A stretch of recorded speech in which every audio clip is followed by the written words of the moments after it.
For a long time, I questioned the weight of responsibility to my family, to my country, to everyone who called on me.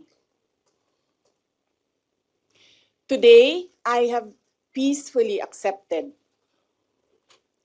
that my life is unlike any other. Patawad kung tinulungan ko mahalal si BBM bilang Pangulo ng ating bansa. Patawad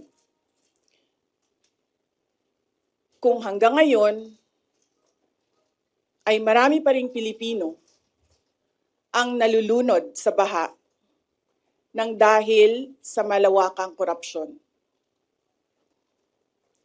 Patawad kung lantaran ang pang-aabuso ng ating mga institusyon para sa pansariling interes ng mga politiko. Kahit alam ko na mula pa noong 2020, hindi ako kailanman natakot sa pagsira nila sa pangalan ko. Ngunit may takot ako para sa ating mga anak. May takot ako para sa susunod na henerasyon na nalulugmok sa kahirapan. I cannot kneel before each and every Filipino to beg for forgiveness. Instead,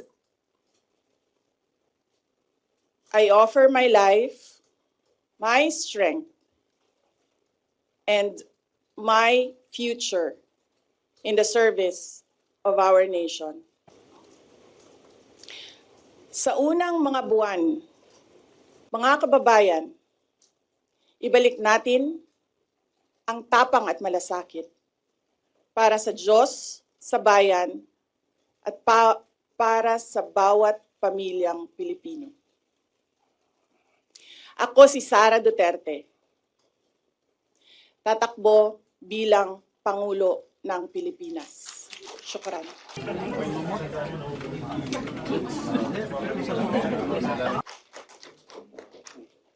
Any questions?